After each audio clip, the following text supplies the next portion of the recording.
We're here today to talk about potentially selling your business and the considerations that come along with that. When you think about selling your business, it's always key to think about who might the buyer be and what might the buyer be interested in. When we think about what makes an attractive business, a valuable business, it usually starts with a loyal customer base, strong organic growth, visibility into future performance, and an organized and efficient go-to-market plan. So one thing I would leave you with as you're thinking about selling your business is think about what the business will do in the next owner's hands. Are you setting up a business that's going to continue to drive value for the next owner? When you're thinking about selling your business, there's a lot of different ways to go about it. Oftentimes, there's one very logical buyer that you might have started a relationship with over the years in your industry or in a tangential industry. And that might be one potential buyer when you do a preemptive bid and pursue a deal. There's also the ability to market a transaction to a broader audience, which can drive a competitive dynamic in a transaction and offer potentially more value. The balance between these two is negotiating with one party is obviously much more efficient than negotiating with several parties. So that will be a shorter time frame. It'll also be a little more confidential, and your business will not. That information of you selling your business is very sensitive to your customer base and your suppliers potentially, and so you might not want that slipping into the industry. So we oftentimes, depending on the seller's objectives and whether it's maximizing value, maximizing confidentiality, or maximizing efficiency in the process, we'll either go for a more preemptive strike or a targeted strike on a select group of buyers or a more broad auction. Those are discussions you can have with your advisor or your group of advisors as you think about the best alternative for your business. When you're thinking about transitioning your business, there's really three types of buyers. The first that we've outlined here is a financial buyer. A financial buyer might come in the form of a private equity group or a family office. These are funds that are raised either through endowments or large pension plans or high net worth individuals that really look to get a equity return, 20% and above return, by investing in businesses, operating businesses. So the typical form of a private equity transaction is when they come in and buy a majority of the equity, but make sure that management stays involved in the business to run the business and hold a smaller piece of the equity, but that piece can often grow.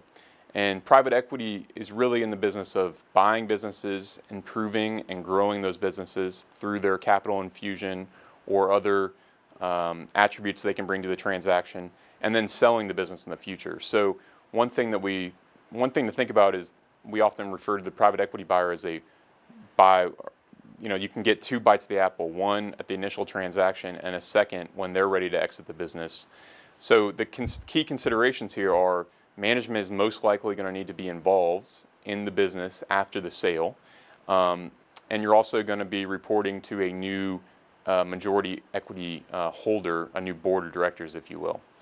The second bucket of buyers are more strategic buyers. These are either vertically integrated players in your industry or in tangential industries that are looking to grow in your industry. So think about that as competitors or suppliers that are really looking to grow market share. The one positive thing about strategic buyers is they oftentimes have synergies that they can draw from combining businesses. So whether that comes in the form of cost savings or new revenue opportunities, cross-selling other products through a different platform, they look at the business as on a combined basis and are really able to drive efficiencies through that. This sometimes, because of those synergies, they oftentimes can pay more than a financial buyer, and they also might have a more drastic impact to the employees and the management team as they're looking to drive cost efficiencies through the combined business. The third form of buyer is an internal buyer. And so think about this as whether it be selling to your employees, selling to a key manager, selling to a minority holder in the business today. And oftentimes this is a more negotiated transaction, internally negotiated transaction, very confidential, but might not result in the same headline valuation that you might see from the other two financial or strategic buyers by running a process. When you're thinking about who do you sell your business to, whether it's private equity or strategic buyer, it's really important for you as a seller to do some diligence on who the buyer might be. Key questions asked are, what experience have you had in my industry? How have you interacted with previous management teams of companies you've bought? What are your ultimate goals for this business? Is it selling in 5 years? Is it consolidating with another industry player? These are important facts to understand as you think about the legacy of the business you've created and how that rolls in to a new buyer's hands. Oftentimes, value is a key attribute in picking who the ultimate buyer of the business will be, but there are some more qualitative facts that are worth diligencing during the process. One thing that we would suggest as you think about potentially transitioning your business is, first and foremost, get your thoughts combined and consolidated, and then reach out to a group of advisors, whether that be financial advisors, brokers, attorneys, or whoever your centers of influence are in your community or in your industry, and think about how do we position this business to be transferred. That can sometimes be 5 years before a transition takes place or 5 months before a transition takes place. But either way, you need to have your ducks in a row in order to pursue a transaction. If you hire an advisor or a broker to sell your business, there's often a form of pre-marketing that takes place that's really organizing the business, understanding the intricacies of the business and the financial performance and potential hurdles that buyers might come across. There's also outlining who the buyer universe is and who the target buyer universe is and how to approach them. There's also thinking about what the financing considerations are. So how is the buyer going to finance this business? Is there going to be a form of seller equity? How do we as business owners feel about that as part of consideration? And then the diligence process is something that does take a long time to pull together and lots of man hours, and it's something that is much more time intensive than normal operating business days. So in addition to running your business, you're also pulling together diligence to allow the buyer to get comfortable with the business they're acquiring and finance that business. And then there's the final negotiation with the buyer. So an advisor can help you along the way here, either organizing, streamlining, and serving as the middleman in the transaction that is oftentimes lubricant for the transaction, both between the buyer and seller, to ensure that there is a strong business relationship thereafter as well. We've laid out here a few key thoughts and items to prepare. Again, this is not only for if you're thinking about selling your business in the next 2 years, but if you're thinking about selling your business in the next 10 years, these are things that you should start thinking about putting in place so that you get the most value for your business that you've created. First and foremost is the preparation of the financial data. So cleaning that up, getting that house in order, whether it's using a third-party auditor or even a more internal accountant or CFO or controller, to really make sure that the financial data is up to date, is reflecting the actual performance of the business.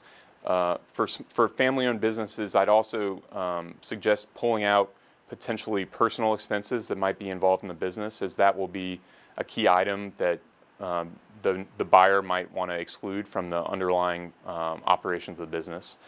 Also think about how is this business going to continue to perform after the business owner and potentially management team walks away.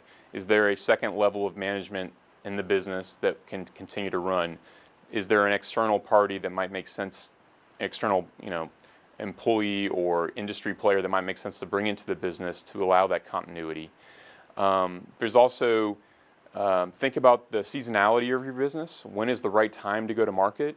If you're in a business, for instance, that's tied to the overall housing market, think about the cycle in the housing market, and as buyers will be thinking about that as well. And also, it's always helpful to lay out a business plan or a strategy. What could the business do in your hands if you were not to transition it? That is the case that you'll want to lay out to the potential buyer universe on how to maximize value and how to get the most for your business that you've created.